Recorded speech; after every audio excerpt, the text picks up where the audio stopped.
Hello and welcome to Digging for the Truth with Ark and Neo.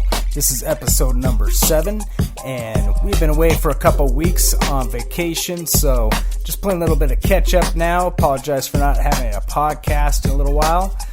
Tonight we're going to be talking about the media and movies and sort of the reoccurring narrative or theme that seems to be implanted everywhere around us, from H.G. Wells to Isaac Asimov to the modern day George Lucas's and Steven Spielberg's to the writers and directors of Lawnmower Man 2, Farhad Mann, who we'll be talking about more tonight. We'll be discussing specifically the new movie Transcendence and comparing it to the old movie Lawnmower Man 1 and the Lawnmower Man 2, which a lot of people don't even know was ever even made, and sort of the transhumanist plots that go along with those movies and so many other movies being spoon-fed to the masses today. So thank you so much for joining us tonight. We really appreciate all the feedback we've been getting on our previous podcasts. That's been awesome. Appreciate that input. And listeners wanting to know more, please get in touch with us at destinylab@gmail.com or through the website destinylab.com for more on Destiny Lab's music. Big thank you as well to all of you who've been supporting us by downloading our music, buying our CDs, and going to our website. We really appreciate that, watching the videos and sharing those as well. It's been great getting in touch with a lot of new listeners there, so that's been awesome. And those of you who still are just new to us or have no clue what I'm talking about when I say Destiny Lab, well, here you go. Are you a truth seeker? Do you like hip-hop? Are you interested in the mysteries of mankind and nature and asking all those life-examining questions and demand answers? Then it may be your destiny to check out Destiny Lab at destinylab.com, where you'll find music that glorifies God and exposes the very roots and the lies and deceptions that we face today. Issues like creation versus evolution, aliens and UFOs in the spirit realm, the fallen angels and the Nephilim, transhumanism, the New Age, the occult, the Illuminati and the New World Order, and how all these things tie into one cohesive story and one ancient plan that is explained in the Word of God. 3 CDs are currently available at DestinyLab.com. 54 songs in all for only $25. Stay tuned for our 4th album, which is in the works now, and please subscribe to our YouTube channel at youtube.com/DestinyLab. And consider giving a love offering to Michael Myers Video Ministry, who creates all of our amazing YouTube videos. And now, back to Digging for the Truth with Ark and Neo.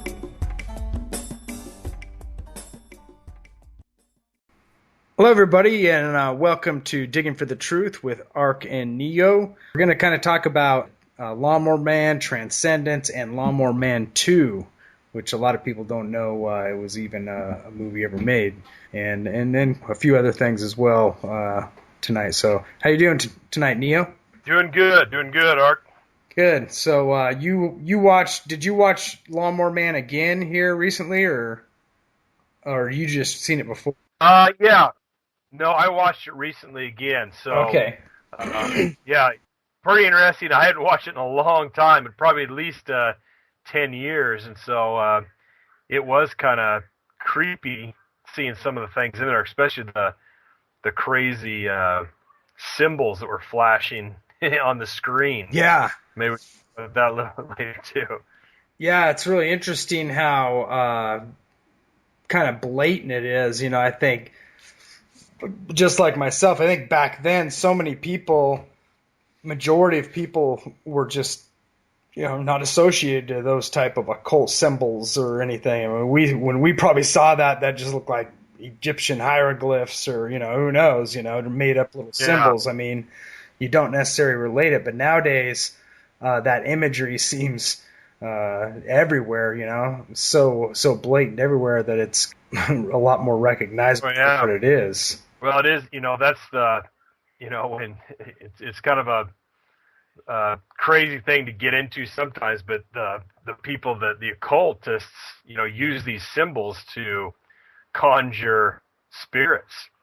And it's interesting in rock concerts that you do the same things in some of these rock concerts to initiate and kind of get the whole crowd into a fervor, because they're basically inviting demons into the midst of these concerts by flashing these symbols. And most people think, oh, they're just a crazy symbol, but they're actually symbols of that are gateways. They open gateways to a different world, and it's what they use. And why would they use them if it didn't work? It's just pretty crazy that all these things are being used. Yeah, the symbols and there are kind of seem to be like keys that unlock certain things spiritually, and I think especially if you have it's kind of interesting. I think people that don't have the protection of the Holy Spirit really don't understand it, and they're open to those kind of things. And as Christians, it's like, at least it seems like sometimes I don't even know what it is, but I'll still kind of like just get this weird feeling or recognition in my spirit that of kind of like, this is not right. Something's evil about this, the way this is, being presented or whatever. This look like it has evil intent. Oh, yeah. But it kind of reminds me, one of the things that got me deep into studying a lot of this is several years ago, a friend had actually invited me to go to a Rush concert. And I hadn't listened to really Rush all that much. I listened to more rap and stuff growing up, but this is a friend of mine, so I was like, yeah, it's, me and two other friends, and we all three of us went. And one of my friends, me and him had been talking. He's a fellow Christian, and we'd kind of been throwing around investigating some of this New World Order kind of stuff, but just barely getting into it. Just barely starting to recognize some of these symbols and things like that. Yeah. And how they're flashed. And we had no idea about this concert, this group. And we went to this thing, and the main symbol on the stage was the serpent biting its tail. The whole symbol that's over and over used, not only by the occult, but in Aztec society. It's the Aurora Borealis or whatever. I think it seems to indicate a lot of different things. One of those things hard to pin down the true meaning, but it's, some people say it's the Aurora Borealis, or the repetition of the precession of the equinox, or this changing that happens of a new era that's ushered in, that we're now in the age of Pisces, and we're next going to go into the age of Aquarius. Oh, yeah. And so they always talk about ushering in the age of the Aquarian age. This is the age of Aquarius, famous song. Oh, yeah. So there's a lot of people that know about this stuff. Oh, yeah. It kind of reminds me, Rush is famous for having their album covers with pentagrams and just really creepy images. Their Closer to the Heart album has a pentagram with a naked guy kind of holding his hands up like the pentagram is basically falling on him. And then it has the Rush Limbo, which is another album, has a naked fat pope dancing on pills in a tutu. I mean, just all kinds of creepy things. Yeah. You have the Working Man, but all their album covers are extremely creepy, and that they have that pentagram symbol on at least 4 of their albums. Yeah, and so they've always been big into this. I think especially their lead singer. Yeah. Yeah, and the drummer as well. I think they're definitely like open about it and outspoken about it. They I think one of the guys, they've even written books and do talks on it, on the occult, and they think it's a very good thing, and that they're presenting these things to usher in, this new age. There's so many appendages of this deception.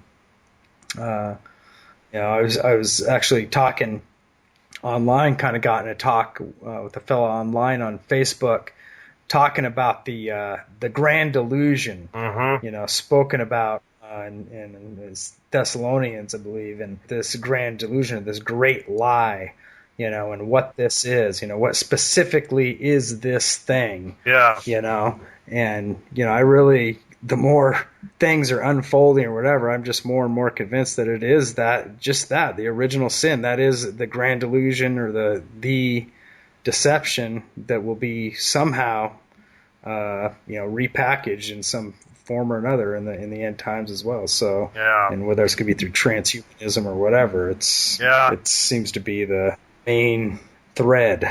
Oh yeah, yeah. The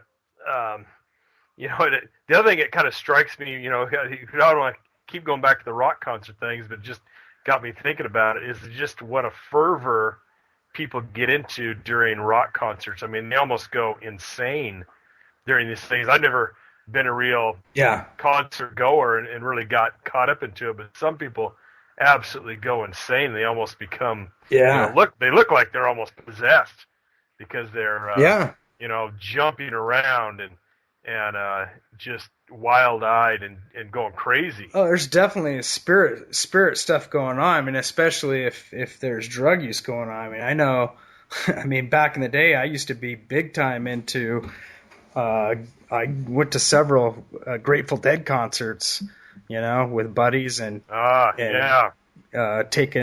took mushrooms quite a bit and tried LSD a few times, and hardcore hallucinogens. I never did any, anything more than that, just besides pot or stuff like that. But I did do, like I said, mushrooms and LSD, and that when you're at a Grateful Dead concert among, thousands and thousands of people. And I even back then, I was a Christian, being raised a Christian. I somehow convinced myself through that whole, my whole journey of back then through the prodigal son journey that I was like going to be put in a position where I could be used as a witness or whatever because I was, in this unique, situation. And actually God did present many situations where I was able to witness to a lot of people, and not that I, would recommend that to anybody by any means, but God will work with everybody on where they're at on their journey, so, and that's what he was willing to do with me. And so I saw some crazy things, and having the discernment of the Holy Spirit, you could feel the charge around people. I remember one time and specifically,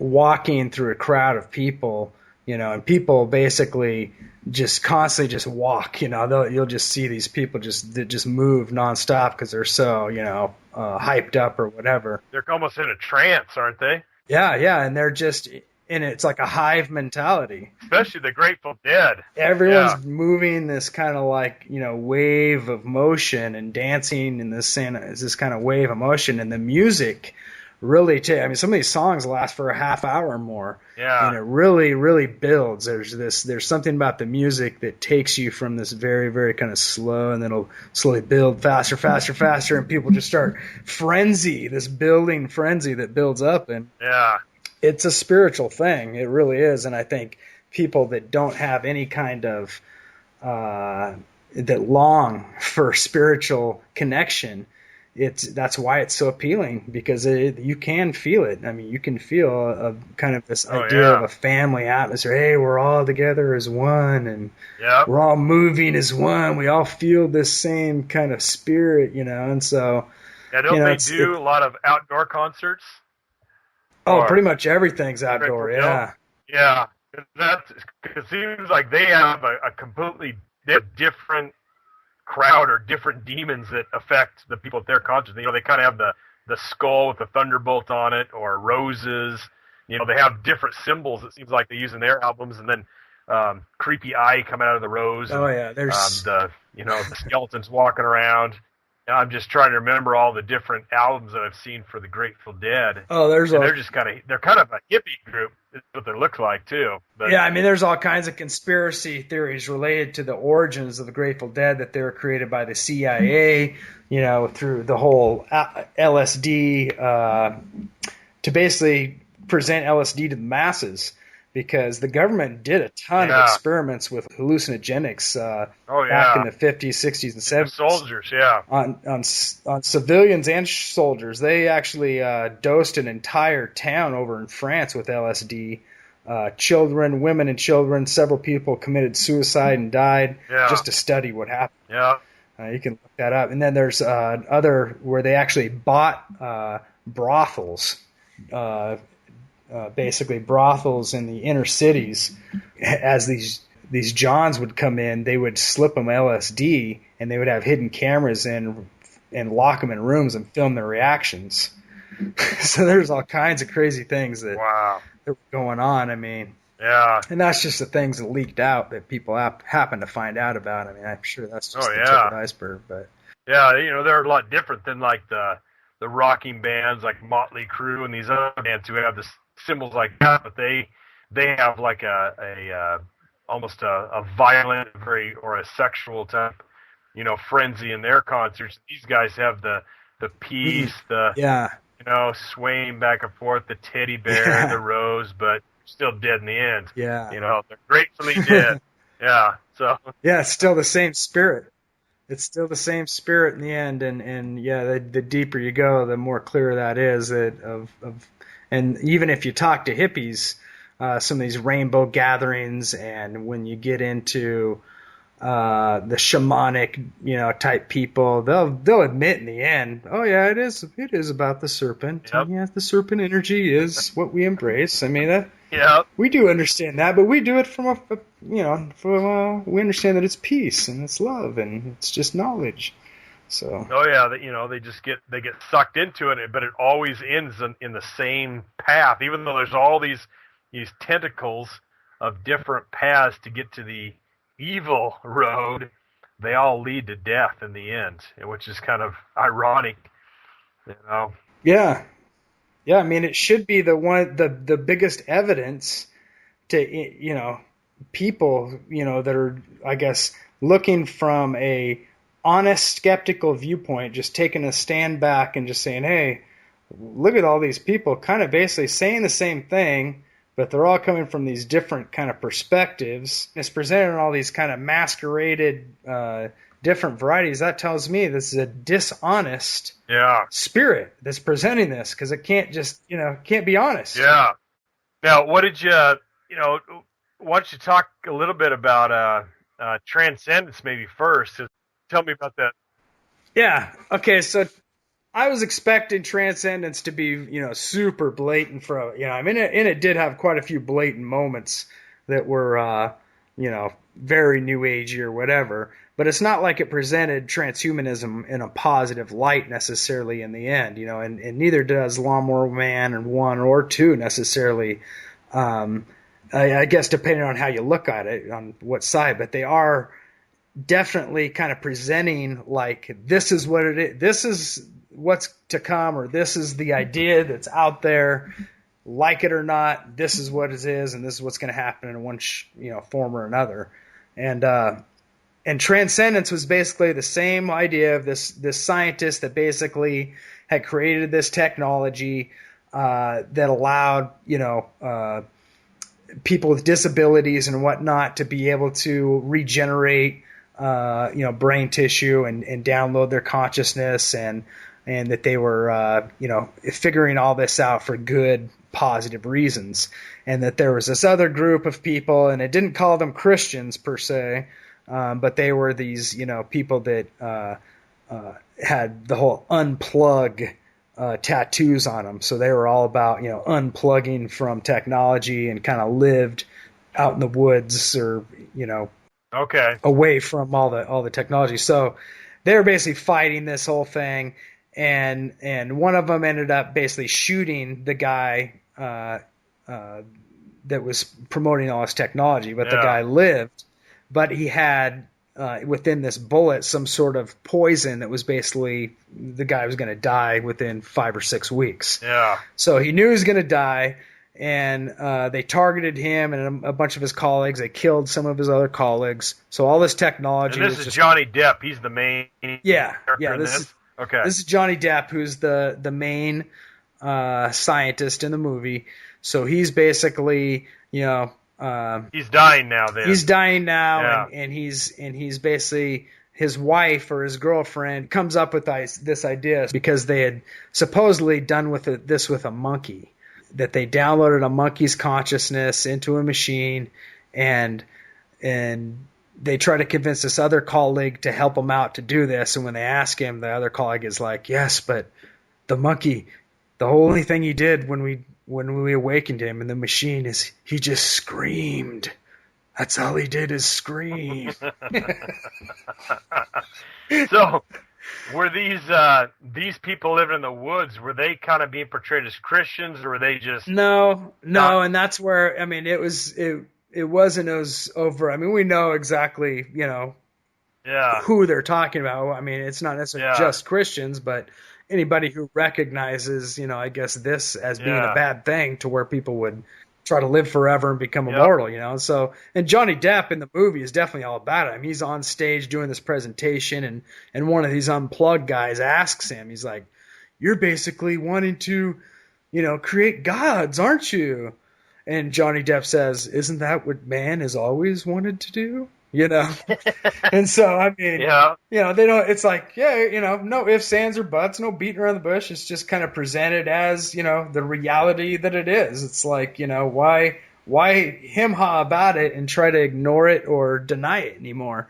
Mm-hmm. And I think, Russ Dizdar talks about this, that they actually have the name of this, the externalization of the hierarchy, which, this was all planned out in the early turn of the century, that they would actually start externalizing all of these kind of spiritual ideas that they have been a part of. They've all these people connected into this demonic spirit realm, to Satan's plan of all kinds. It's been orchestrating by the decade, whatever thing they need to do, and then the next decade unfolds what they need to do, and it's all been leading up to this whole transhumanism thing, and the media being able to get to the technology to the way that they could present this to the masses, but so there's been so many movies. We were trying to think of how many movies talked about this kind of stuff. They just redid RoboCop too. I haven't seen that. Yeah, the original RoboCop is basically the same concept. Terminator, and I mean, there's just tons of movies out there. Yeah, that iRobot, The Matrix. Mm-hmm. All about living in a different reality than human. I went and saw a movie recently, the Captain America: Winter Soldier. And that actually had some transhumanism in it as well. And that was fairly interesting. It was actually a very good movie, I thought, because Captain America was basically a hero to stop this globalization of a group called Hydra. But Hydra had basically... they had been started by the Nazis all the way back in the 40s when, and if anybody remembers the story about Captain America, he's actually from the 1940s. He's from World War II. Now, is that connected into the whole Hellboy story as well? You know what? I don't know, because I know that had, Nazis finding him too, but I'm not sure. I've never been a real comic book buff, but there are just so many of the movies coming out, from Marvel, that you kind of are starting to understand all this stuff. But I mean, that's amazing. The stories in the comic books are really amazing. And the comics books especially were some of the most blatant. If you talk to people that were deep into comics, they're full of stuff. Yeah, but apparently what had happened, this Winter Soldier was actually brainwashed by a Nazi scientist, and it was Captain America's best friend that he thought he had died, but they had turned him into a killer soldier by basically torturing him and doing mind control experiments on him. Wow! But the scientist who died actually put himself into a computer, but the computers were 1970s version. They were the tape drive computers. and he had somehow put his consciousness into those type of computers. So, and I think this was written a long time ago. So this is actually written before Lawnmower Man. So someone was thinking about this very concept, and that could have been from the original Captain America comic book way back in the 70s, where this idea first came about of putting a human consciousness to keep them alive and inside of a computer. So, I haven't researched that at all, but it was real interesting. This Nazi scientist is alive in the computer, and he's the one that's been basically helping Hydra, the evil group that had, basically hiding in plain sight. They're inside of it's probably exactly the way the occult works. The America has secret society, secret groups. The NSA and CIA, but inside of those, there's other secret groups, and that's how this was. It was a secret group, and so what was supposed to be a good group, but it was actually an evil group that was had infiltrated this other group that was supposed to save America. Yeah, they're all compartmentalized to where they don't know that they're just being used as pawns the whole time. Yeah, and the great moment of it was where everyone was given a choice, because Captain America went in the loudspeaker. He's able to sneak back into the headquarters, and the evil Hydra had basically taken over the SHIELD organization, which was supposed to be the good organization, and they thought that Captain America was bad. And so he got on the loudspeaker and says that SHIELD had been taken over by Hydra, and you have a choice. A lot of the people around you are working for Hydra. We need to fight. And some of them did fight, and that's kind of what really happens in the end, is that, evil, if you look all throughout history, evil is never eradicated through diplomacy or any other way. It's you cut one head off and two more grow back. Yeah. Which is, again, kind of fitting of how that whole thing works. Yeah, with secret societies and everything else. Yeah, no, it's kind of interesting. I was just watching some old Walt Disney cartoons. I actually posted them on our Destiny Lab Facebook that were very interesting. It talks about, one of them's a Chicken Little cartoon. It's just made in 1943, and it talks about this whole thing where it presents this fox that is saying the sky is falling, or convinces Chicken Little that the sky is falling, and that you tell a lie, a big enough lie often enough that people will believe it. You got to convince the dumb people first, and Chicken Little's the dumbest, and then make this dumb person, make him the leader, and then it was just, it's really, really blatant. Yep. It's pretty amazing. Yeah, I've seen there's some crazy in the Mickey Mouse when he's the wizard and the big tornado, kind of had a lot of occult symbolism in that cartoon that was made a long, long time ago.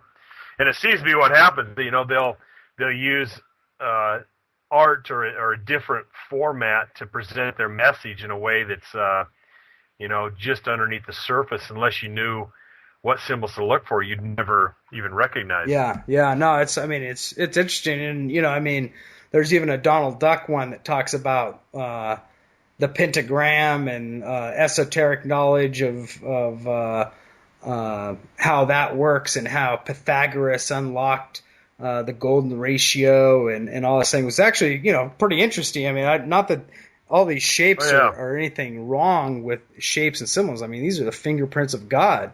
All that's happening here is the hijacking of these things, and inverted in a way to mimic God's truth. So the things like golden ratio. It's kind of interesting. The Disney cartoon really presents all these things. Oh yeah, laid out and for kids to see, and it's kind of interesting. I think it's kind of interesting also that the transhumanism is nothing new.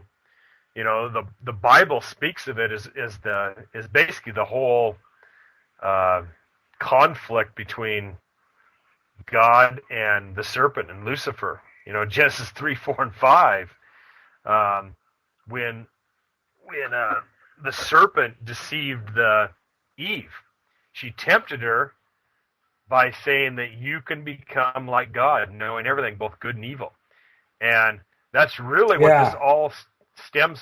The end game is that you can become a god, and you can become the god of your own universe, and all this. That's really what it comes down to. And the other thing we were just talking about earlier too was evolution.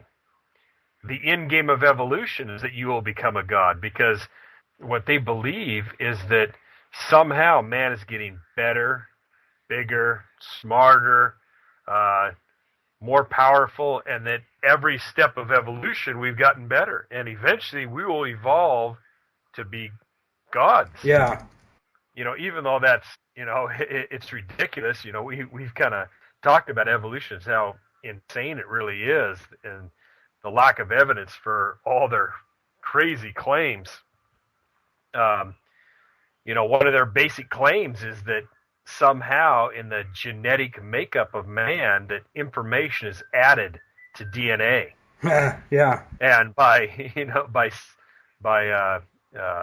and yet that's never been seen. It's always the opposite.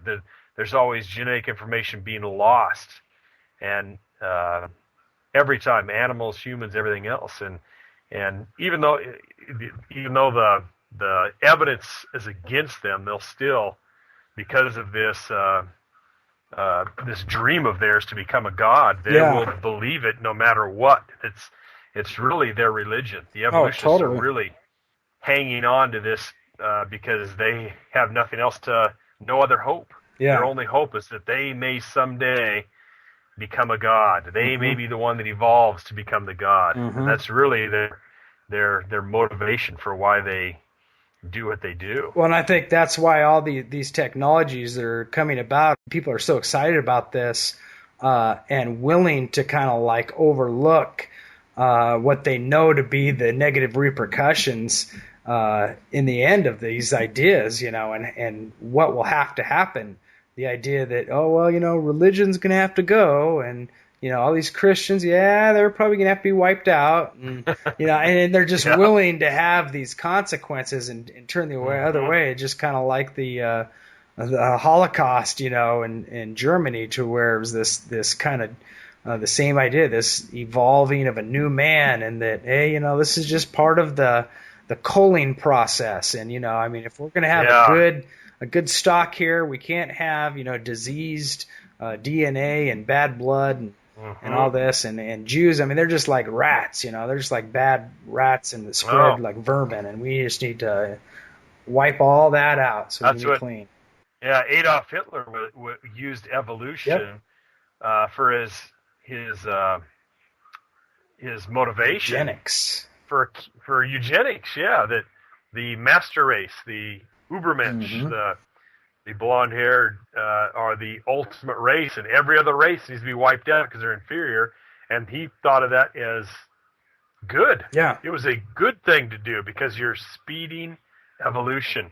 And this thinking is still out there. Oh yeah. Whether or not they believe it or not, and whether or not the casual believer in evolution that is what the religion of evolution truly believes, is that they're evolving to godhood, and that there are certain groups, certain people that are going to evolve, and other ones need to be like weeds in the garden, pulled. Well, it's like Barbara Marx Hubbard has her famous quote of we shall be doing the killing of a certain percentage of people, and basically presents themselves through this new world order. I actually have a song. Maybe I could break in here. We'll put a clip here coming up. Yeah. Breaking a song of Happy Trails, which has a hidden clip at the end. And all at the end it is a whole bunch of voice clips that I had gathered of all kinds of people that are into these things and their ideas and how these have all been presented through time, and things like the Georgia Guidestones that says, basically wipe out humanity. Yeah, basically 90% of people got to die to keep Mother Earth in perpetual balance with evolution of mankind. We have before us the opportunity to forge for ourselves and for future generations, a new world order, a world where the rule of law, not the law of the jungle, governs the conduct of nations. When we are successful, and we will be, we have a real chance at this new world order, an order in which a credible United Nations can use its peacekeeping role to fulfill the promise and vision of the UN's founders.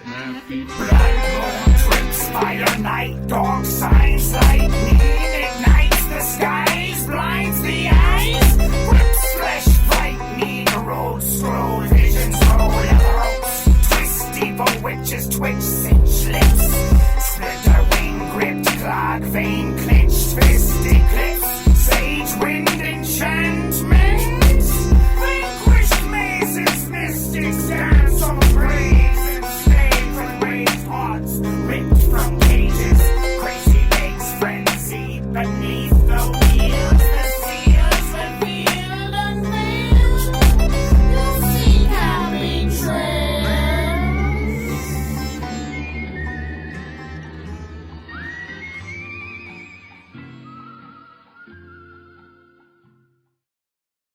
If you read the writings of people like Barbara Mark Hubbard, one of the wealthiest women in the world, she ran for the Democrat nomination for the vice president in 1984, and you read her book, The Revelation, the book of co-creation, she talks about the necessity of killing a quarter of the population of the world, those who will not evolve to a higher level of consciousness. And as she says in her book, she said, that's not your job to do the killing, that's ours, for we are the riders of the pale horse death, referring to Revelation 6:8. David Foreman, who was one of the founders of Earth First, financed by the great foundations and by people of great wealth, talked about getting the world population down to 100 million. All they need is enough people to serve them and their desires. These are the elitists. They have a different worldview. Do you really want to have them controlling your destiny and the destiny of your family? One is maintain the world population at 500 million in constant balance with nature, which doesn't sound too bad until you realize that we've got over 6 billion people in the world, and if we're going to maintain the world population at 500 million in constant balance with nature, we're going to have to kill off about 90% or more of the world's population. Today's population is 6 billion. They want to maintain humanity under 1/2 billion. Looks like a lot of people got to die for their plan to work, which is, by the way, the plan. Jacques Cousteau said we'd have to eliminate 350,000 people a day. 1/3 of a million people a day would have to be eliminated to save Mother Earth. Bill Clinton said we need to reduce the population of the Earth to 1 billion. There are a lot of folks who would like to reduce the population of the Earth.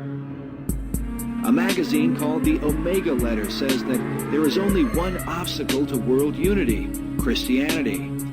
It goes on to say that Christianity claims supernatural knowledge and divine revelation, and therefore should not be tolerated. Gus Hall, the former leader of the Communist Party in America, said, "I dream of a time when the last congressman is strangled to death on the guts of the last preacher. And since the Christians love to sing about the blood, why not give them a little of it?" A New Age group calling itself Solar Questers writes, "These are wondrous times because the world has gone through this terrific experience as it spins slowly back to its rightful orbit in the position that it should be in the heavens. And as this happens more and more comfort and well-being will come upon this world, and those who hinder will be removed, liquidated.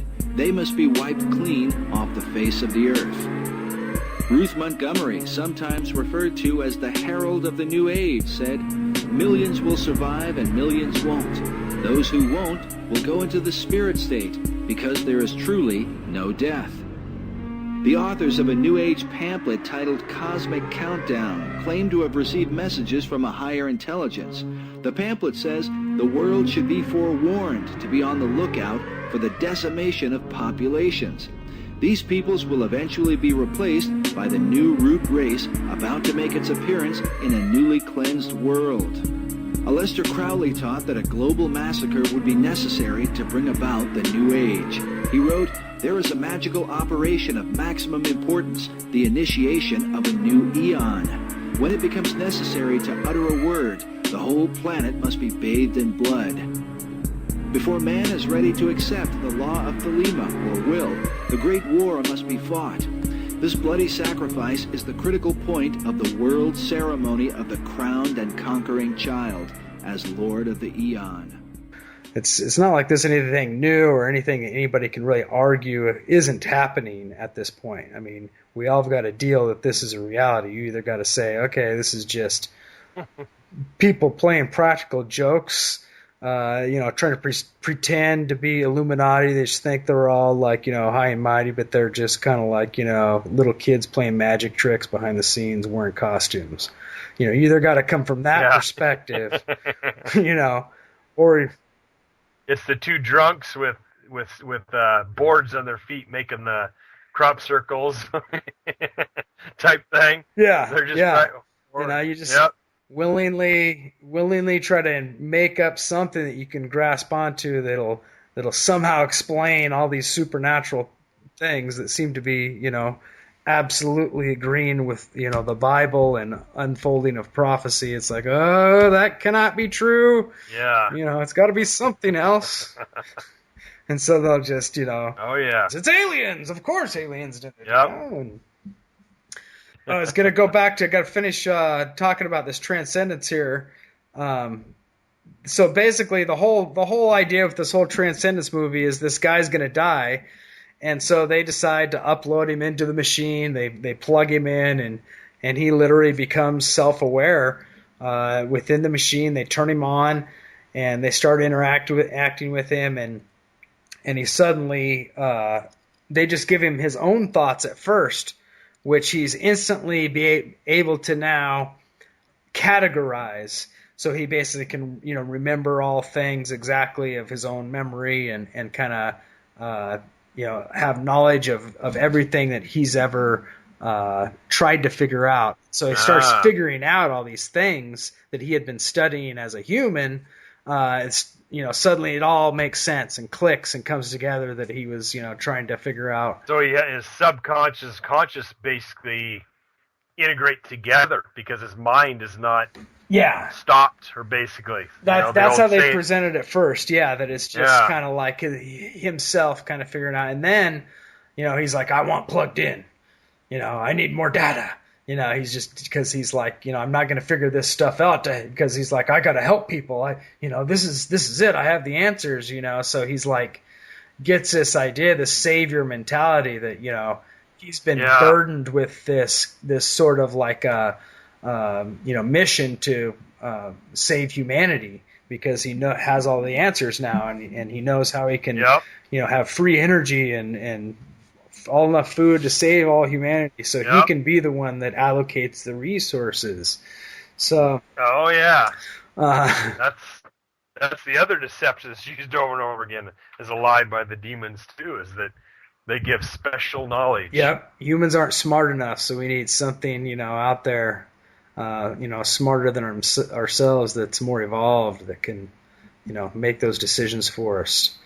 So that's basically what this is presented as, but he was just gathering all this information. So they sort of like went back and forth, and she didn't want, or the guy that was basically helped him out, he started to recognize, oh, this isn't good.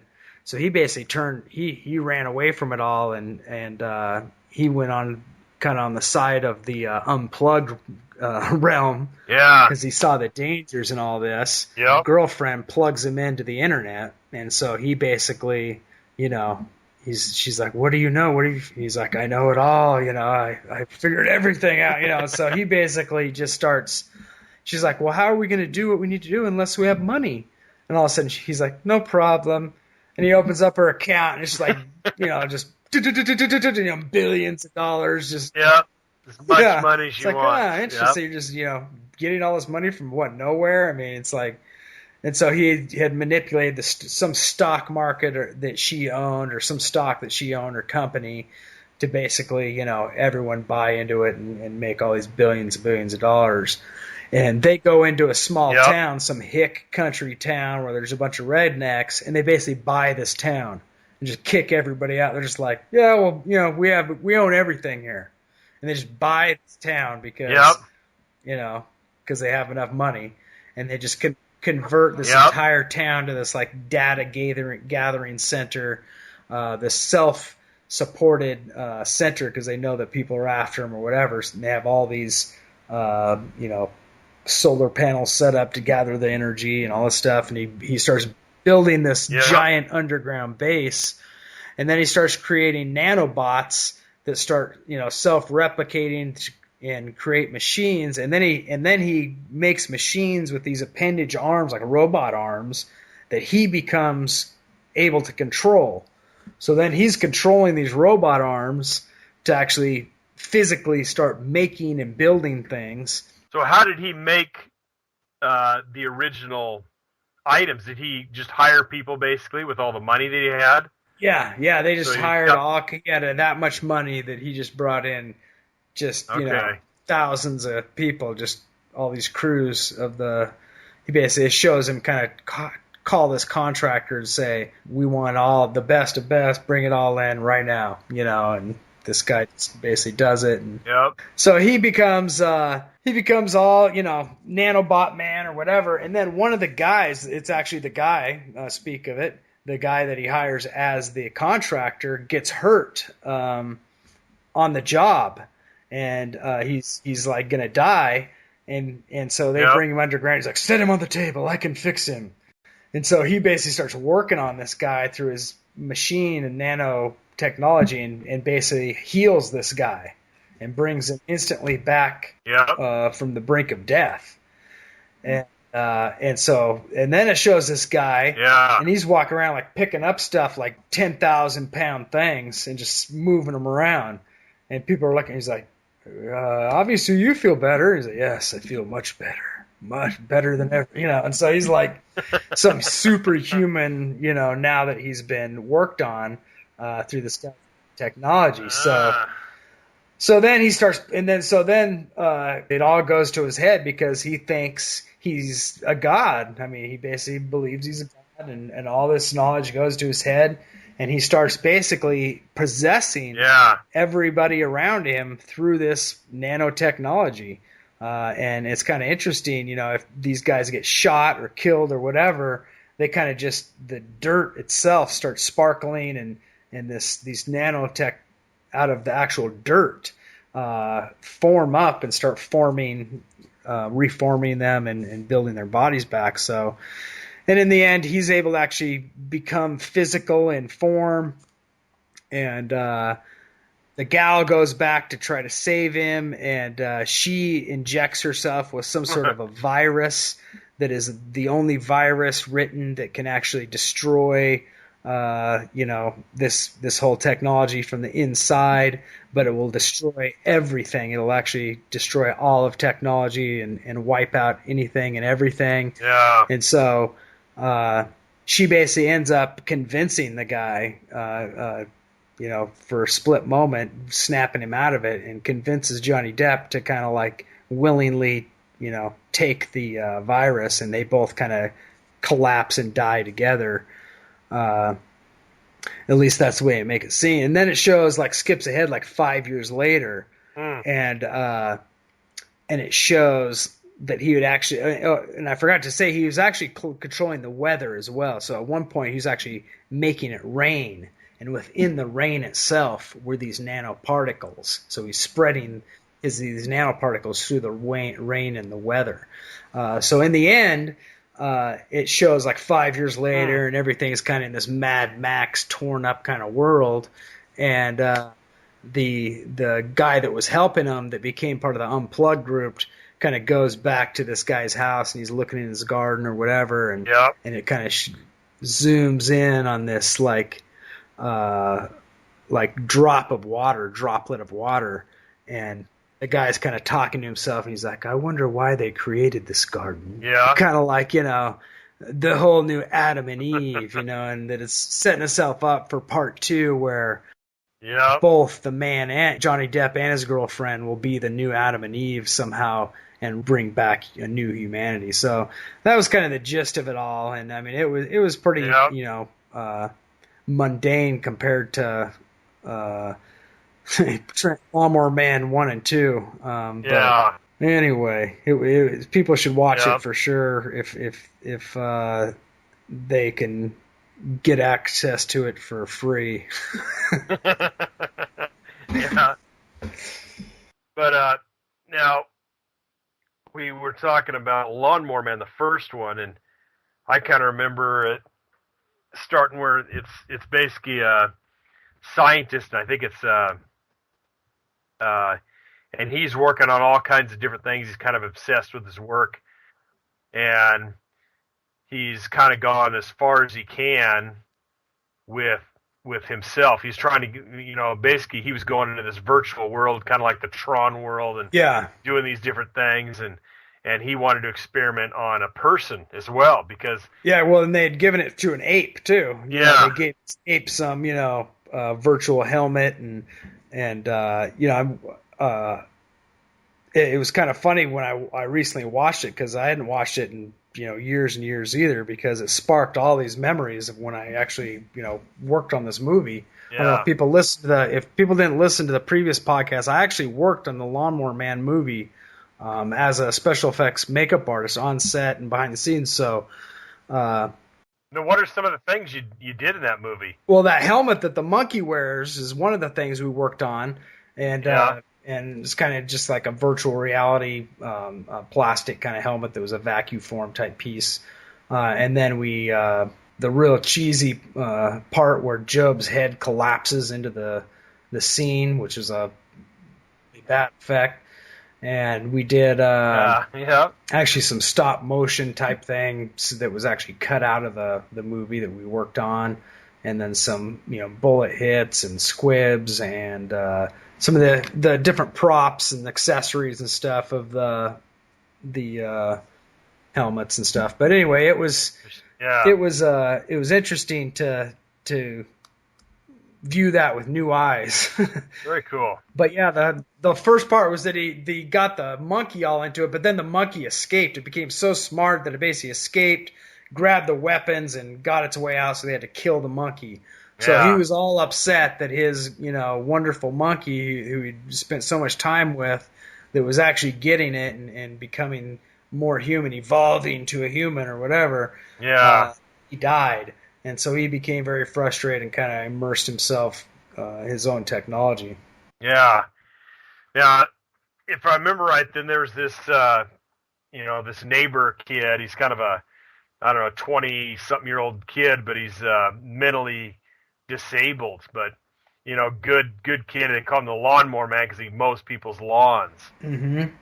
And so I can't remember exactly how he. And he's actually watched over, coincidentally, by like a Catholic priest who is the most evil person in the movie. Yeah. So he whips Job. The character's name is Job, the Lawnmower Man, and he's just this mentally disabled guy. And he's just kind of taken advantage of, and he's kind of just lives in this little shed, and basically the scientist is forced to stop all his work, or doesn't have the funding, so he has to move all of his equipment into the basement of his house. That's right. And he's all frustrated, and then he's like just kind of watching this guy mow his lawn, and he's thinking, who could I have, and he's thinking to himself, who would benefit from this type of thing? Yeah. He's saying, I can, it'll help him, Yeah. It's not going to be a bad thing for him. I mean, exactly. So he basically took advantage of him, but in his mind, he was thinking, I can help him too. So it's good for him to do this. Yeah. So he brings him in with the help of this other little kid. He has this other little neighbor kid as well. And this neighbor kid goes and hangs out with the professor just to play the games, because he straps on these virtual reality helmets. Oh, yeah. Look kind of like motorcycle, almost like the motorcycle that you kind of lay down on almost to ride. Virtual reality technology, basically. Yeah, this kid would just go play games. Yeah, he'd lay down on these things, and they'd race each other and stuff, and just kind of did it for fun. And so he convinces the retarded guy, hey, you want to play a game? It's really fun, and so they just start playing games at first. And then he starts introducing nootropics, which is an interesting word. If you look up nootropics, that's actually a very hot item right now. Yeah. Joe Rogan talks about it all the time, is nootropics, and it's mind-enhancing drugs. So there's a lot of mind-enhancing drugs out there now that are being marketed for no other reason but basically to enhance a person's brain, make them smarter, remember things, which is, that sounds good to me. I wouldn't mind having a better memory, just basic things like that, So it's being introduced in a way that's kind of acceptable to the masses, but actually in the Lawnmower Man, this guy's saying, we've invented these nootropics, and we can inject them into him, and they'll make him smarter. So they inject him with all these nootropics and plug him into the machine. And what's really interesting is the very first scene of when they plug him into the virtual reality, and they start flashing these images in front of his eyes, because the images they flash are just blatant occult symbols. They're actual ritual magic symbols that they're flashing in front of this guy's eyes and onto the screen. And they're done in a way that they are actually, I think, flashing kind of almost subliminal type information. There's a lot of people that actually study these things. I know we talked about that video game and some of these ideas earlier in the other podcast, but the people that created the virtual world for the Lawnmower Man actually created some VHS tapes as well. And I remember buying these tapes way back in the day. And they were called The Mind's Eye. Yeah. And they were VHS tapes that you basically watched, and they were all about kind of giving you a psychedelic experience by just watching all these patterns. And so it was all these patterns, swirling patterns and changing patterns made with computers, and you're just supposed to, trip out by watching them or whatever. But that's it's interesting too, because in the early 90s, they did a lot of subliminal message stuff by flashing lights and strobing lights in front of children on cartoons, with Pokemon cartoons and a lot of these Japanese type things. And this is the same thing, because you're right. It was actually all those symbols were strobed in front of your eyes super fast. Yeah, and I think it's actually connected also to people that can actually have seizures. It's a warning thing in haunted houses and places where they actually have strobe lights on different rides and amusement parks. You'll see warning signs that'll say, if you suffer from seizures or have epilepsy or whatever, there are strobe lights going on, and this can trigger an actual epileptic seizure in certain people. And actually, so it's doing something subliminally to our minds. Something is happening there, and it's kind of interesting, because it's kind of like REM, sleep, and that when we go into REM sleep, we have this rapid eye movement where our eyes kind of go back and forth. And I had this other thing back in my Grateful Dead days, which is this mask. It was like kind of this mask that you could put over your eyes, and it had this straw that came down, and you blew into the straw, and it would twirl this spinning disc, and the spinning disc would let little lenses of light open and shut quickly. And so you were supposed to close your eyes, hold this up to the sun, and then blow this. And what it would do, it would flash these super intense light patterns of a bright light and then darkness, bright light, darkness, bright light, darkness. And you control it with your breath, so it would kind of slow down and speed up.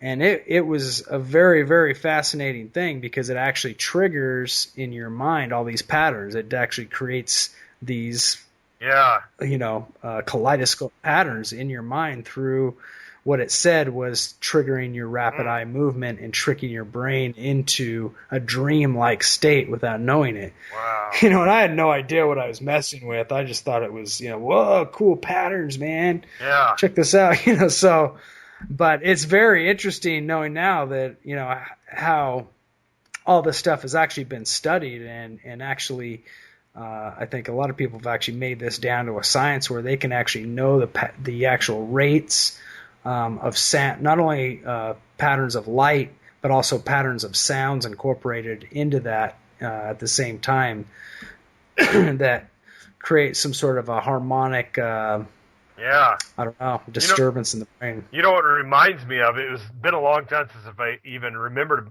or studied about this, but there was a program called Monarch Programming, and it kind of is about the movie that had the guy that they used brain control on, and he couldn't quite ever remember what was really going on in his life, and he saved the lady in the end.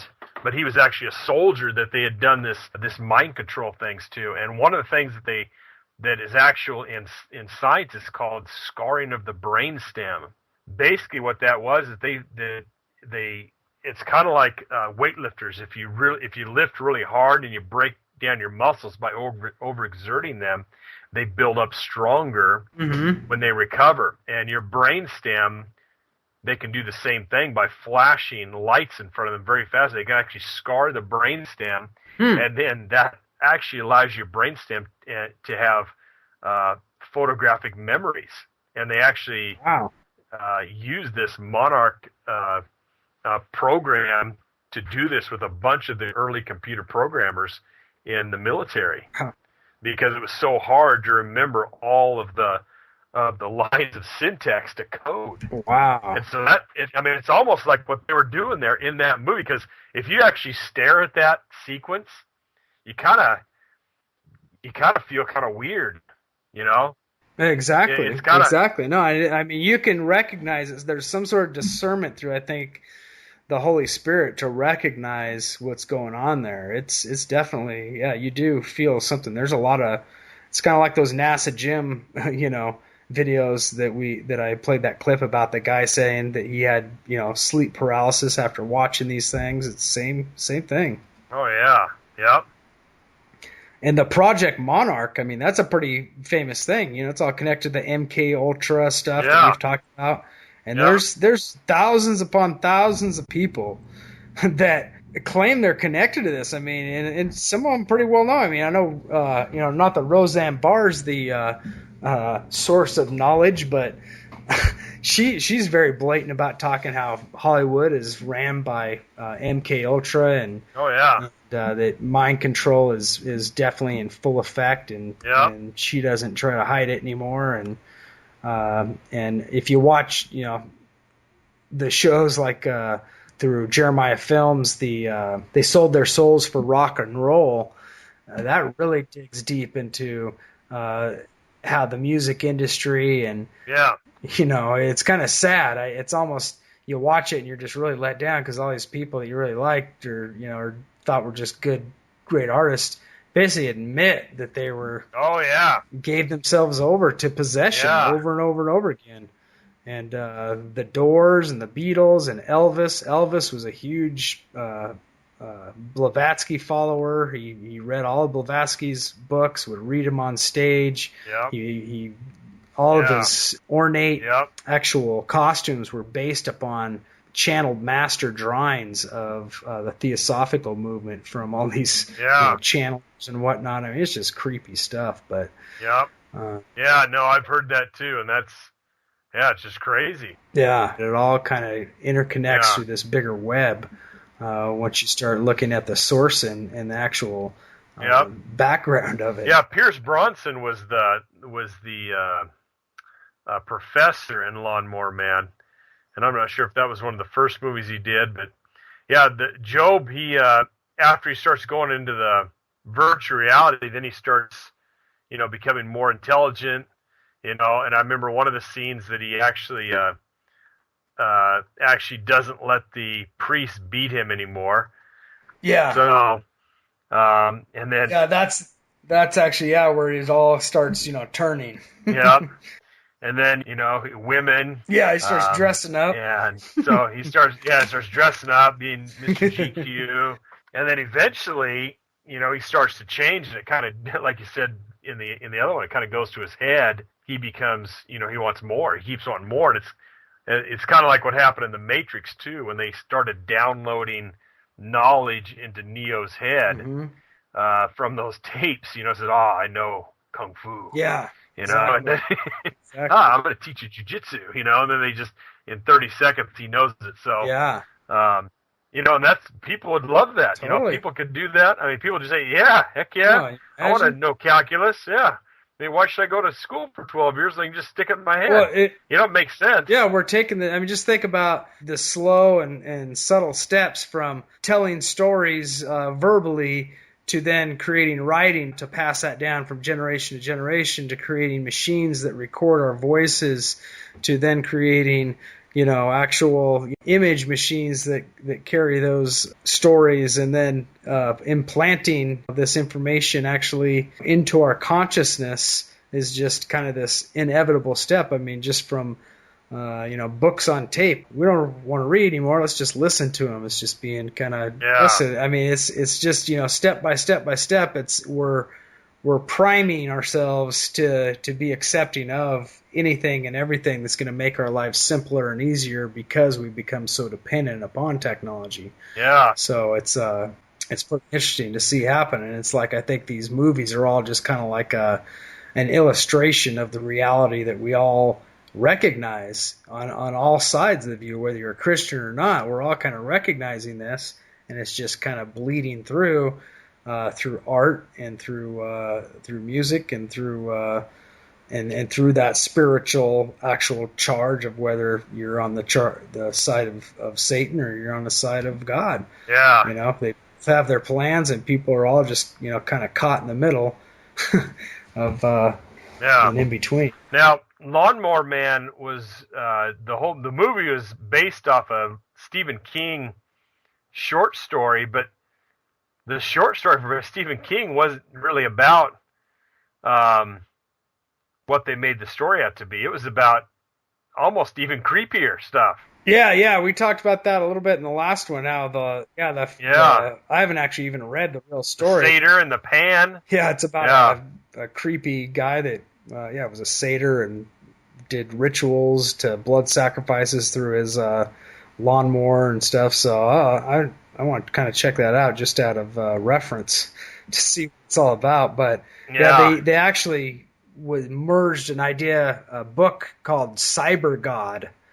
Was that they took the storyline and then just kind of said, we need a name to attach to, and they attached it to the Lawnmower Man, but it's not really like the book from what my understanding is. And Lawnmower Man 2 is just kind of an extension of that Cyber God story. It's really goes deep. But another thing on the Lawnmower Man 1 that I wanted to bring up that was a really interesting part of the movie that I thought was when he actually confronts Pierce Brosnan and says, hey, you realize now, of course, that I've now surpassed you in my intelligence.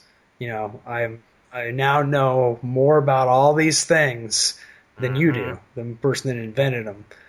So it's he's crossed this line of from being the student to now being smarter than the teacher. So and he basically just says, and then he says, and the thing you don't realize is that this technology, this is nothing new. This is the exact same thing the ancients were doing, the conjurers and the wizards, and through alchemy. And I mean, he actually lays it all out. This is what the alchemists were doing. And I'm going to recreate this same magic through virtual reality. And so it's this whole recreation of the golem almost, or this idea, like we've talked about. Not to be repeating ourselves here, but it's really interesting that actual part of the movie is really blatant, and then with all the symbols and everything. Yep. Hey, I just did a search for Lawnmower Man quotes. So this is from Job, and Dr. Lawrence says, this is also new. And then Job says, it's not new. I realize that nothing we've been doing is new. We haven't been tapping into new areas of the brain. We've just been awakening the most ancient. This technology is simply a route to powers that conjurers and alchemists used centuries ago. the human race lost that knowledge, and now I'm reclaiming it through virtual reality. Yep. That's the exact quote where he totally just lays it out. Man. I mean, this was in 1992. I mean, that was before people were walking around with cell phones. That was before people were walking around, plugging into, the internet every day. And then, the second movie doesn't even have any of the characters except for, I think, the kid is the only returning actor. And I think it's the same kid. He looks, so a few years older. He's a few years older, but you haven't seen Lawnmower Man 2, have you? No, I just saw the previews, unless I saw it a long time ago, but I don't remember it. Yeah, it's crazy. Now, I'm trying to think if that was all about Lawnmower Man 1, of how that all ended. Oh yeah, so they end up basically, destroying the entire, or trapping him into a program where he's kind of like trapped in this room, and he's, trying to find his way out, and he has to grab each one of these to find the combination. And right at the last moment before the building and the computer blows up, it says access granted. And he had told these people, he's going to ring every phone in the world, as his way to tell everybody that he'd made it. And that's what happens at the very end, kind of showing the kids and Pierce Brosnan like they're going to go out on a picnic or something, and all of a sudden it shows their phone ring, and then they hear the neighbor's phone, every phone ring, then it backs out in the echo, and every single phone in the whole world is ringing, so it's kind of showing, that he made it into the system, and that's how the movie ends. Oh, wow. Yeah.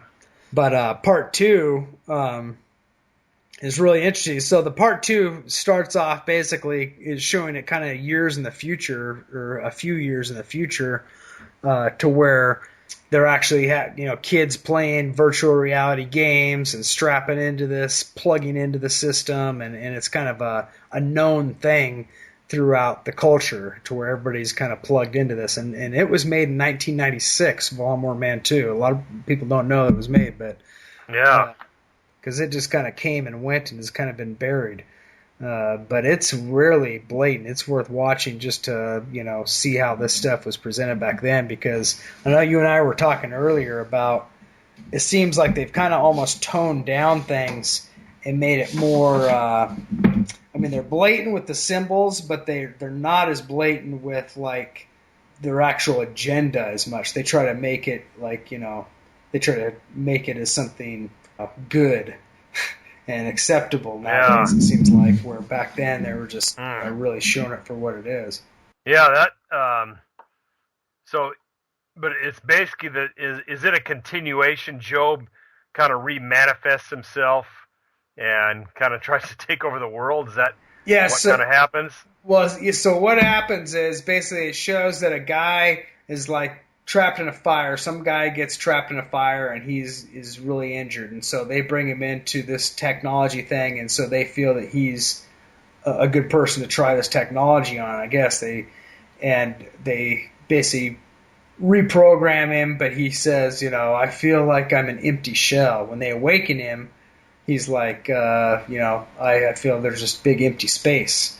And so this kind of gives, I think, rise to the spirit of Job, who's been basically trapped in the phone lines or trapped within the technology somehow, to kind of possess this guy.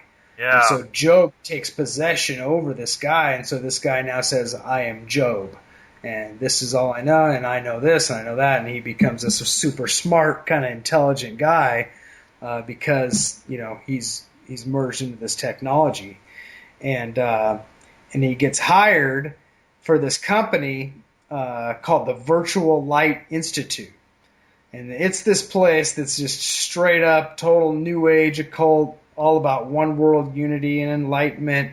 And their logo is a mixture of kind of the Masonic compass and square symbol and the Star of David. I mean, it's just blatant, like, Freemasonic symbol. just right there, and it's just shown over and over. It's all the way through the movie, and it has all these funny overtones where they're walking in through this room, and it shows the symbol, but it only shows like a portion of it, like the lower portion of it.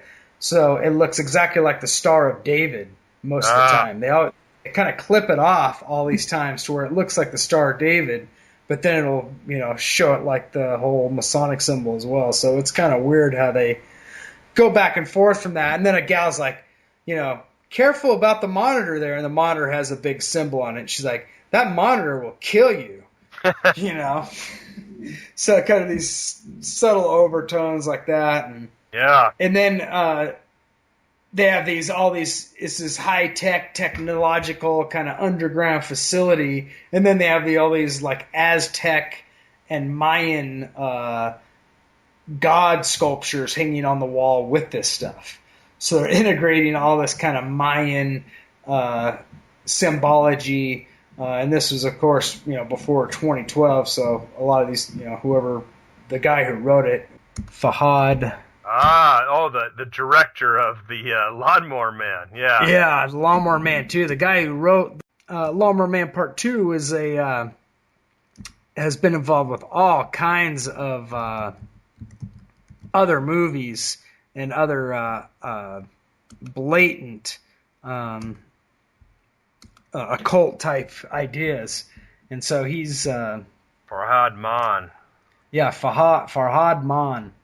And so if you look him up and look at his Wikipedia, he's worked with all kinds of the Fortune 500 companies like Procter and Gamble and Shell and Budweiser and McDonald's and Pepsi and Coors and Chevy and all these places making all of their commercials. So he directs commercials, coincident. Yeah. And I'm sure implants a lot of these same ideas. So most of his movies have been geared around similar subjects like this. And so he's obviously has a big interest in this stuff. And so within the movie, their Masonic symbol, or this symbol, and the Aztec god, they create this thing that they call the Chiron chip. And it's kind of a softball-sized chip, but it's shaped in the form of a pyramid. And it has all these kind of like weird symbols all over it that, that kind of look like alien writing or something. And this chip is what powers everything, And so Job contacts one of these kids, this kid that was, the neighbor kid in the first one. This neighbor kid in the first one is playing a game like in the VR world, and Job actually contacts him and says, "Hey, I need help. You need to contact this ex-scientist to help us out before technology all gets messed up." So he tricks this kid into contacting this ex-scientist that supposedly invented the Chiron chip. But it's not Pierce Brosnan, it's some other guy. And this guy has become like some sort of like new age hippie shaman that lives off grid. And he's the kid finds him way off in the desert and, goes to his front door, and on the guy's front door is the big swirl symbol, right blatantly on, like he's just this big, new age kind of like enlightened guru guy but he's not into technology anymore. He's kind of evolved past that.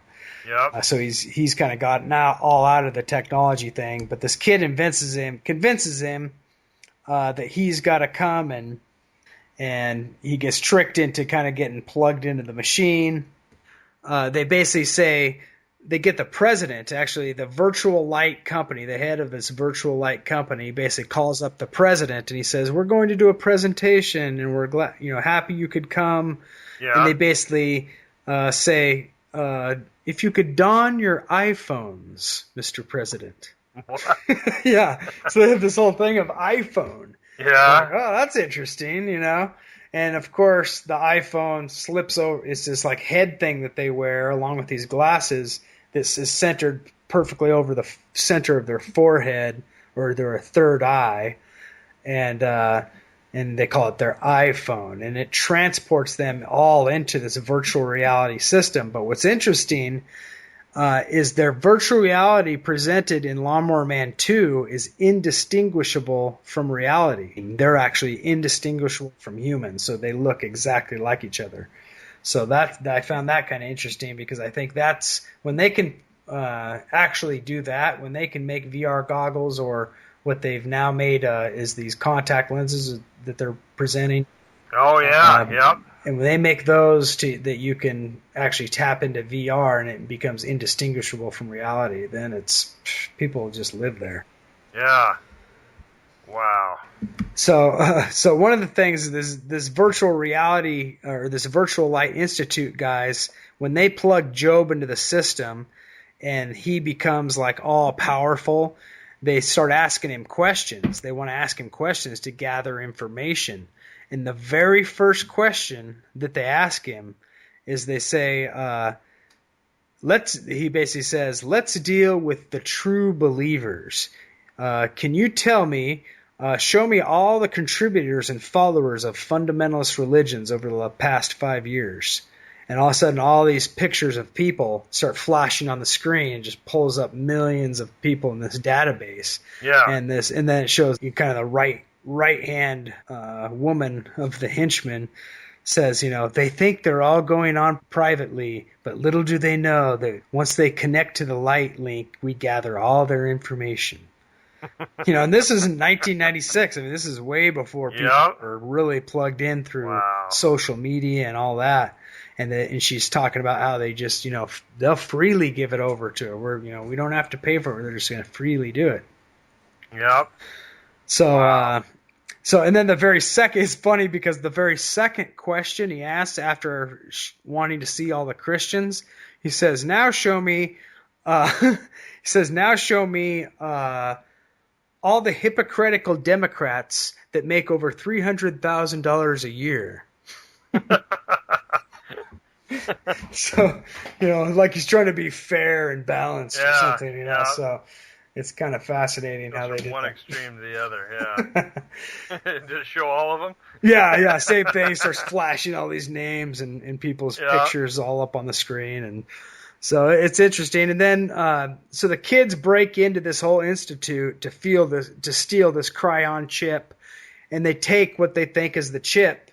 But little do they know it wasn't really the chip, and so they get tricked, and then the head of this Light Institute invites the President of the United States and thousands of basically people of influence, as he says, to join them in this virtual reality through donning their iPhone in a temple, and they're all kind of teleported into this temple, where Job is presented wearing a giant golden light suit, and he's carrying this pyramid in his hands, and he walks up to an altar, which is basically an altar with an unfinished capstone on it. He lays upon the pyramid on top of the altar, and so it's just completely. So he's Lucifer. He's the light bringer. Yes, exactly, and I think trying to put the capstone that's missing from the Great Pyramid, from the Pillar of Enoch. And he's also in this dome. He's inside of a dome, So it goes back to fulfilling prophecy of he will be on the Temple Mount and proclaim himself to be as God and set an image of himself up. Oh, that part was on the. Okay, I saw that too. That was because it was like a virtual temple. Exactly. But it looked exactly. I mean, you couldn't even tell that he wasn't, really there. Yeah. Like I said, it's indistinguishable from reality. So everybody looks real in it. They're not like computer images. They're real, and so they can do whatever they want, and nothing will happen to them. So, unless Job gets a hold of them, then he can like electrocute them and kill them, which he does a couple times. So. But what's interesting is they solve what they call the Egypt link. And they keep talking about this throughout the movie, the Egypt link, and they go back to it. Supposedly is the idea that Adam was created originally in Egypt, and somehow the pyramids and the capstone and all this in Egypt represent the original creation of Adam, and that Job is the second Adam. So again, just like Christ, is fulfillment of prophecy that he will be the second Adam. They present Job as this as well in this movie. It's interesting. You talked about that Cryon ship, and Cryon was actually a mythological creature. He was a minotaur, which is real close to a satyr. Of course. So I wonder if they're trying to link that back to it, because there's a whole story of him in Greek mythology. Hybrid. So they're linking it all the way back to the old stories, like they always do. Nothing's new under the sun, like you say in your song. Yep. So yeah, that's for sure. It's just a new disguise throughout time, whatever fits the existing paradigm of that culture and pre-existing belief. We've just happened to have bought into this lie of evolution by the masses, where they're convinced that that's true, and that has driven the idea of aliens, and that there must be something out there smarter, that's more evolved, bigger, and older, and so all these things are just kind of like just a new disguise that fits the premise of our belief system. Yeah. But it's not really, anything new. As Job said in Lawnmower Man 1, this is the same thing that the alchemists of old were doing. And it's blatant in Lawnmower Man 2. I mean, the guy comes up and he says, and I had to write this down just to quote it. He says, this is exactly what he says. We stand in the face of a new age. The future is one world, one thought, and one mind. Behold, and then that's when Job walks up in his golden shining suit and puts this crystal pyramid of the Cryon chip on top of the capstone, and all of a sudden he becomes just totally like charged with electricity and light, and then they have this countdown that in 12 hours he shall become one with all of technology over the entire planet. And he starts quoting scripture as he's merging into this technology. He starts talking to people all across the globe who are plugging into this. And he says he's the global Messiah. He says, come, he starts saying, come to me, all of you that have burdens. And, he says straight up, he says, there shall be no more Christian authority. We now can be the authority. Come, jack into the New World Order and follow Job. And just people start plugging in left and right. And he says, become one with your fellow man. This is the new true spirituality. I mean, these are exact quotes of what he says in this movie. And it's not like they present this as a positive thing necessarily, but they're also not presented this as a Christian thing. And that's the danger here. They're not providing a solution. All they're doing is basically showing people, hey, this is going to happen in one form or another, and you're going to have to accept it. You're either going to do that, or you're going to die with all these Christians, or be a dumb Christian, as they're always portrayed in the movie as some crazy group, which you never want to be a part of that. So basically, it's presenting all these things that are going to happen, but it offers no solution, no actual answer to the problem. It just kind of like scares the wits out of people and makes them think, well, yeah, I guess someday I'm going to have to just plug in. That's inevitable. That's what's going to happen, because I sure as heck aren't going to, go to Sunday school anytime soon. And what you got to think is the people that direct these movies, the writers that write them, the directors that use these, they're not making this up from their minds. They are being given this information by entities that are against mankind. Yeah. And it's because it's the same story over and over and over again. And that's what's crazy about all these things is that it's planned. There's a whole plan behind it that's beyond what people can comprehend or people can manipulate and put together. Yeah, and many of them at this point are admitting to this, in one form or another, whether it's Oprah for women to the masses, or Joe Rogan as the male Oprah, or any of these churches. that are, kind of name it and claim it, and ushering in ideas like the secret and Christ consciousness and all these things. They're just proclaiming this exact same lie, these exact same mystery school ancient deceptions of old that were more hidden in ancient times, but have always been known by some of these people that practice this stuff, and people that just open themselves up. I think it's it goes back to kind of the same idea of watching a movie like this, a futuristic movie, and somebody without a Christian ideology is thinking, well, what would I do? I guess I would just have to plug in. And I think a lot of people are thinking, it's just, what's the end game here? I think they just want to talk to us. So, you know what? I'm just going to do that. I'm just going to open myself and plug in. I'm just going to do that right now. I don't want to wait for technology. I want to do it now. I just, if that's inevitable, if that's what it's all about, if there is no answer and the only other thing is God, which, we know that's not real. Heck, I'm just going to go on this journey, and they just jump into it, head first. And that's these people. That's why I think this whole ayahuasca and DMT and this drug realm has become so prevalent among so many people who would never take drugs, would never, open themselves up to these type of things. They're so desperate for some sort of gateway out or some sort of answer or solution, because I think they're recognizing these things are actually true. They're recognizing through their own spirit of discernment, and it's not the Holy Spirit, but just a human logical reason and sound logic of just seeing, hey, there's something to this. I'm seeing it all around me, but I'm not going to go on the side of Christianity. What else can I do?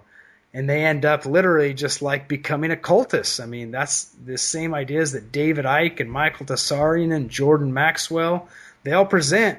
They're like all exposing the New World Order, and they're claiming to be part of the so-called truth movement. But then in the end, their whole solution is, hey, let's do magic and practice druid rituals, and let's tap into a one world consciousness like the ancients did. It's like, whoa, isn't that exactly what the Illuminati and all these people you're fighting against are doing at the Bohemian Grove? And what are they doing there? And they do. I mean, there's people that actually protest the Bohemian Grove, and they're all Satanists. They're like standing out there with doing rituals on the outside, like wanting to get in. Like, we want in. We want to be in front of that. Why do all just the rich people get access to Molech? No fair. We just have, and they have. Yeah, they want to go there too. I mean, it's insane. They want to be part of it. That's like the full picture that people aren't wrapping their heads around. It's not just, Christians out there making stuff up and trying to like expose this stuff. No, the Satanists and the occultists themselves, they're not denying it anymore.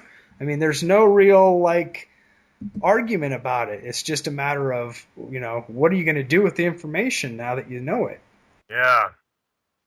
Yep. I know it. It's crazy what's going on in our world. Yeah, it's just amazing, and I think a lot of people are being confronted with this reality head on, and their heads are just hurting and they're scared. They're just like, this is too much information. They either run in fear or they basically dive into it and just, get into this kind of anarchy of just like they want to spread this information, expose all this stuff, but they really have no answer or solution. Yeah. And it's kind of interesting. We have on Destiny Lab on our page, we were recently put on a ranking saying, rank the top truth music artist. And, we appreciate being on that list. But along with us on that list were all these other hip-hop artists like Immortal Technique, which is a known artist, and some of these other guys who are known New Agers, occultists. I mean, they're all about astrotheology, and they're basically like David Icke rapping. I mean, it's exactly what it is. They're a bunch of like Michael Tessarians, David Icke's rapping. It's exactly what the stuff they talk about.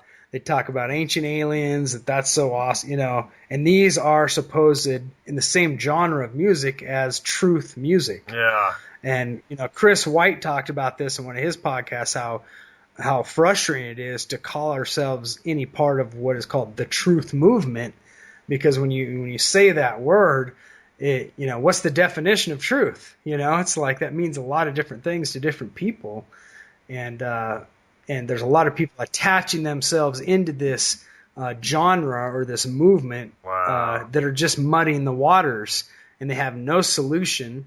They have no idea of the biblical background or prophecy and how it ties into this. Yeah. They have all kinds of hatred for Satan and the devil, but they have absolutely no love or time for God. Yep. So it's just amazing that, look at all these Satanists, these dumb Satanists and Luciferians, and Yeah. we need to open our third eyes to get rid of these guys.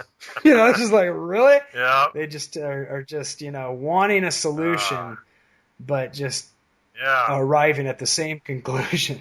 Well, pretty interesting how the movie industry, the music industry, all seem to be following this path, and they all seem to be working the masses towards something. And we kind of probably know what it is as Christians, because the Bible gives us some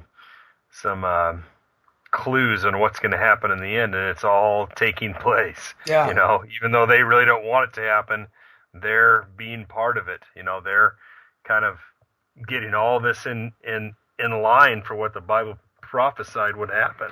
Yeah.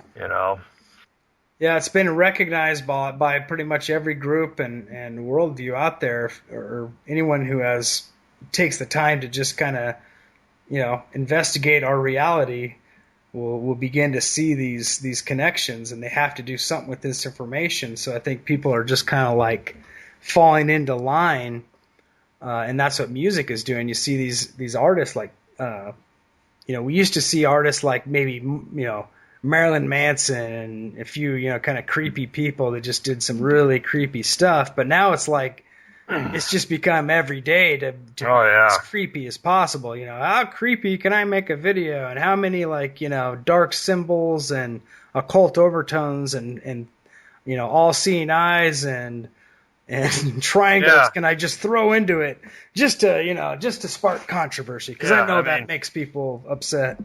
The Oklahoma State House. You see what they built in the Oklahoma State House? Yeah, I posted that actually on our Destiny Lab thing. Okay. Statue. The statue of Baphomet, the demon. Yep. I mean, that's just wow. Who would think that would be a symbol of evil, and yet it has two kids looking at the demon lovingly. Yeah. Well, that goes back to the merging of the dualities. There is no bad, there is no good. Oh, yeah. It's all okay, and that's why they love to do that. They love to present evil things as good, and cartoon imagery is one of their favorite ways to do that. Adventure Time. In some of these shows, it's just every single episode is about either a demon or a ghost or someone possessing somebody or sucking their soul out of somebody. And then in the end, they're misunderstood. Like, oh, you weren't bad. You're actually a real good guy. And, it's like, and they talk these little kid voices and like, I was just trying to worm my way out. I didn't know what I was doing. Opening my third eye and being a devil being. It's just like, and little kids are watching this stuff. Yeah. It's just overwhelming that we live in this reality. People either are just willingly ignorant or must just be super scared. Yeah. Now, real interesting stuff. Now, have you heard from any of our listeners on what kind of topics that they'd like to listen to in the future? Actually, I've had quite a few people contact us. I know people want to hear more about just evolution, how that ties into it. I think that would be a great podcast, just talking about evolution. I know we've talked about maybe doing. We could do maybe an evolution thing and even talk about some of the debates, the recent debate with Bill Nye. Oh yeah, and Ken Ham. Yeah, and some of these things, and other people who had some other requests on going deeper into scripture, which I think would be a really good thing, and actually showing scripturally, a little bit more about, building that understanding, and people actually wondering about that even. So yeah, because that does take a long time to wrap your head around, because that took, I know it took me a while, because you don't hear it from the pulpit. Yeah. You have to ask these questions on your own from reading, and then you have to do your own research. And so, luckily today we live at a time where we can, get the message out, where, 10, 15 years ago, you couldn't do what we're doing now. And yeah. So it's really easy to gather information and to do research to find these things out.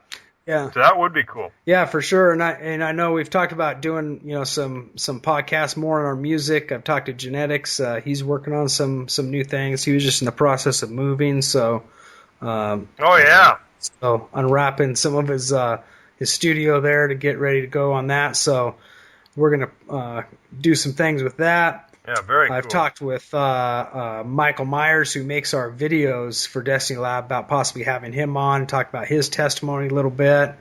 Yes. Recently got contacted by a guy who's a graffiti artist. That within the hip hop realm, a lot of people are really into graffiti art, and I know Mike Myers, who does our videos, is an ex graffiti artist, not actual, doing.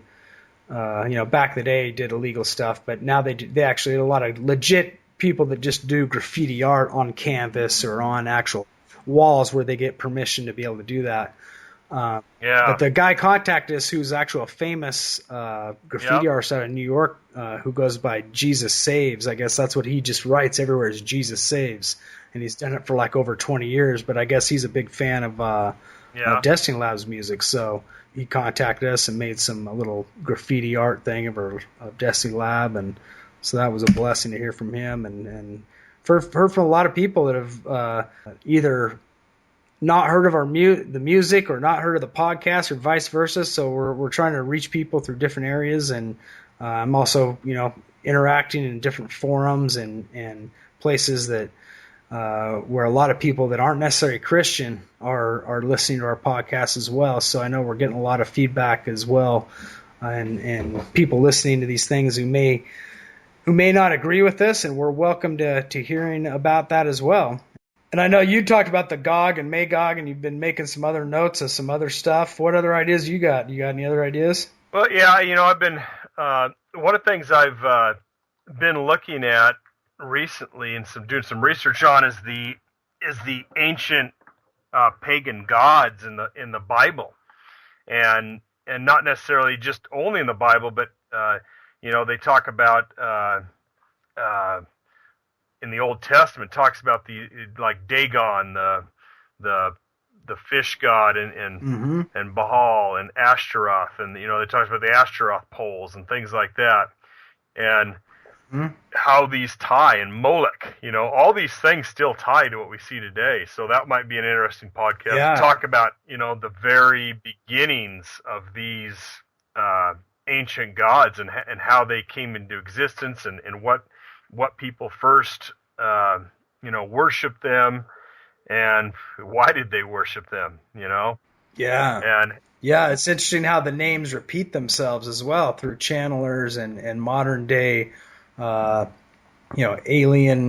so-called alien beings and spirit guides who call themselves these same names, that connect back to these demonic and and then I'd been doing research on the Great Pyramid. It's also called it's called the Pillar of Enoch, and I think that it's actually mentioned in the Bible. Maybe we can talk about a podcast of the pyramid, which will probably play a significant role in the end times, and there's some interesting Bible verses about that. That could be interesting as well. Yeah, I know. I find that fascinating as well. One of the things that Satan has been able to do by taking over these symbols that he uses for occult ritual and whatnot, that people as saying, yes, this is evil, and we do recognize these things as being attached to evil things, but geometry, mathematics, the golden ratio, the Fibonacci sequence, these are all fingerprints of God. I mean, these are not things made by Satan. These are things hijacked by Satan. Yep. Just like music, just like art, just like everything else that is awesome that God has made, that is, that is so great.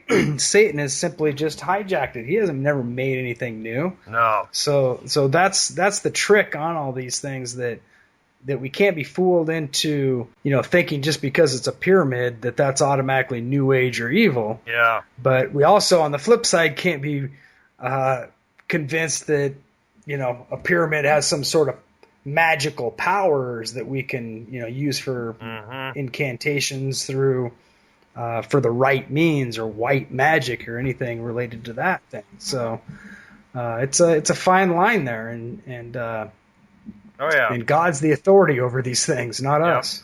Well, and then I had a couple other guys. Maybe we could talk about Nimrod, the first Antichrist. A couple other things that are on the back burner. Maybe even talk about the money supply and how the banking system has. What does the Bible say about money, and then how does our world using money, and and that can. Money's all counterfeit. I don't think there's any money left, right?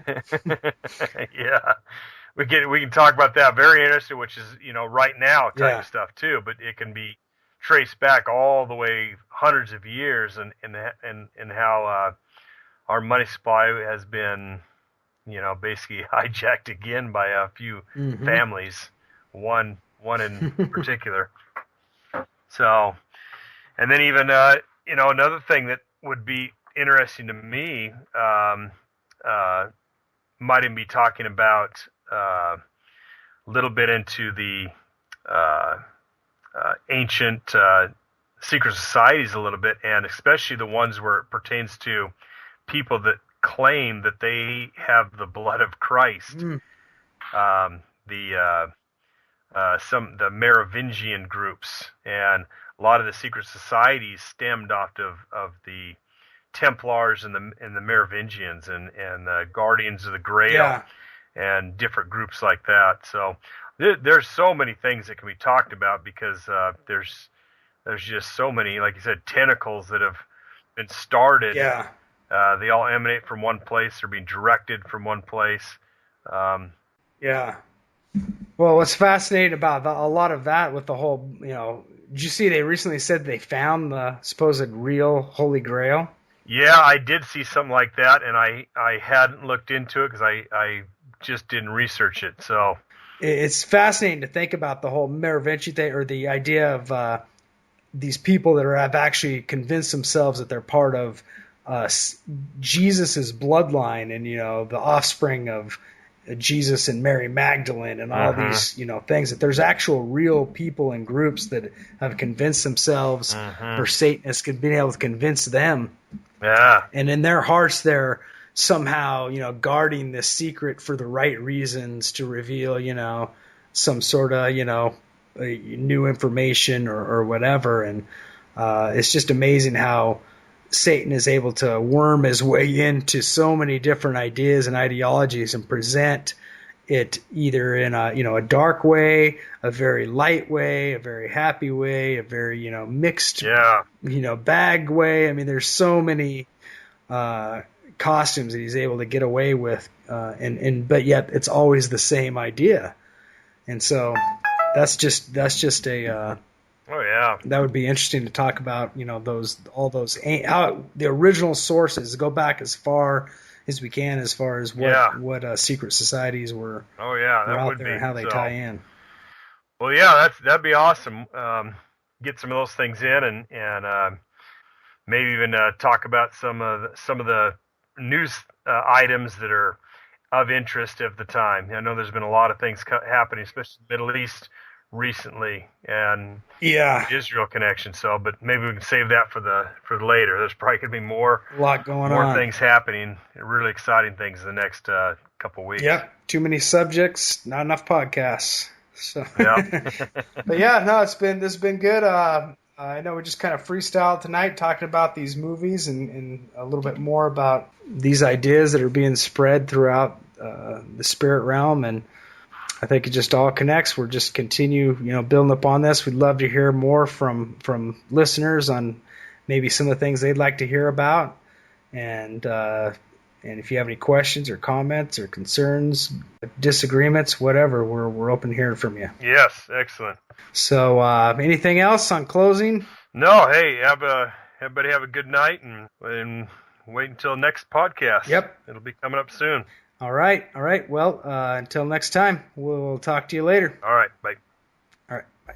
And we're going to close out tonight with a song called All Engines Will Cease off Destiny Labs' album, The Original Sin, available at destinylab.com. Thanks for listening. Someday the sounds of all engines will cease, no mechanical things will exist. And the only electric thing left will be crashing of thunder and lightning. Respect for the power of nature ignited by God our Creator is force of creation, destruction, eternal, infernal, the end of material. Kingdoms burn with their metals, they melt just like wax. Till their ashes return to the earth with no trace of their past. All that's left will be ravaging derelicts, hollow-eyed savages, traveling corpses existing in a Mad Max existence. No future inheritance rings. Only dastardly deeds will be seeded with manifest, reckless abandon. Abandoned to Babylon, branded and sealed and gathered like animals, led and bedazzled, deceived by those devilish forces of darkness. These torturous tormentors, morbid and gorge executioners, forced to endure all those nightmarish visits. Scared of your sickness, you witness relentless afflictions. You visit these visions of prisoner locked in the chains of your senses. A witness to prophesied pestilence. No love to be harnessed, no solace or rest. As the moon crescent hearkens the light summer solstice, exposes you lonesome alone in a dark lonely desert. A desolate shadowy valley, deserted and merciless. Silence flees, you escape to your short fleeting memories, etched in your brain, recorded for centuries. Question your sanity, thoughts often randomly mixed with incredibly odd and implausible impossibilities. Mystery meanings, the reasons conveyed by nefarious schemes in your dreams, like invasions relayed with confusion, a nuisance creating excuses, reduced to assuming reclusiveness, moved in pursuit of the truth, but then grouped into foolish endeavors, reputedly viewed as amusing to humans, so most just go on and assume the illusion.